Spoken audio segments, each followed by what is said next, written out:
মঞ্জুর হোসেন ইসা, আজকের সভার সভাপতি কবি শাহনাজ সুলতানা উপস্থিত আছেন। এই মাত্র আমাদের মাঝে উপস্থিত হয়েছেন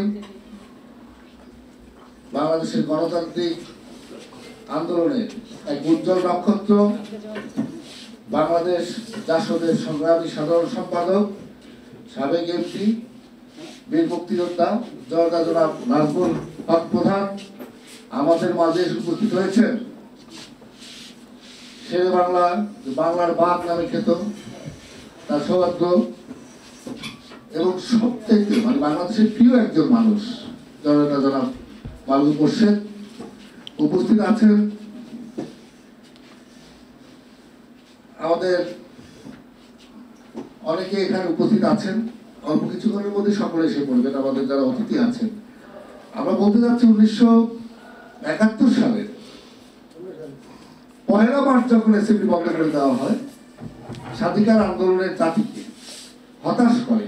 ঠিক তার পরের দিন 1971 সালের 2রা মার্চ সেই স্বাধিকার আন্দোলনের পুরো জাতিকে পতাকা উত্তোলনের মধ্য দিয়ে এক দফা স্বাধীনতার সংগ্রামের দিক নির্দেশনা প্রদান করা হয়। আমরা মনে করি মহান মুক্তিযুদ্ধের আনুষ্ঠানিক স্বাধীনতা সংগ্রামের আনুষ্ঠানিক যাত্রা শুরু হয় 1971 সালের 2রা মার্চ ঢাকা বিশ্ববিদ্যালয় থেকে। এই দিবসটিকে গত 53 বছর বিভিন্ন রাজনৈতিক দল, বিভিন্ন মহল, সামরিক সরকার, সামরিক জান্তারা এই দিবসটিকে বারবারই চেষ্টা করেছে আড়াল করার জন্য। এই দিবসটি ছাড়া মহান মুক্তিযুদ্ধের সঠিক ইতিহাস লেখা সম্ভব নয়। আমরা মনে করি আজকে একটি অন্তর্বর্তীকালীন সরকার রাষ্ট্রের দায়িত্বে আছেন, তারা যেন মহান মুক্তিযুদ্ধের যে বিষয়গুলো আড়াল করা হচ্ছে সেগুলো জাতির সামনে প্রকাশ করেন, পাঠ্যপুস্তকে লিপিবদ্ধ করেন। এবং সাম্প্রতিক সময় আমরা দেখছি যেগুলো এই সরকার বা যারা আছে তাদের করা দরকার নেই, তা নিয়েও আবার তারা বাড়াবাড়ি করছে।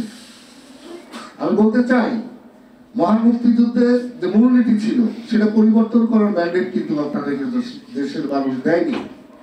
এই জায়গাগুলো, স্পর্শকাতর জায়গাগুলো তাদের এড়িয়ে চলার জন্য আমি অনুরোধ করছি। আমি মনে করি 1971 সালের 2রা মার্চ স্বাধীনতা সংগ্রামের বাংলাদেশ প্রতিষ্ঠার বীজ বপন করা হয়। এই দিবসটিকে আমরা আগামী মার্চের 2 তারিখ থেকে রাষ্ট্রীয় মর্যাদায় পালন করতে যেন পারি, সেজন্য সরকার উদ্যোগ নেয়। আর যদি তারা এই মহান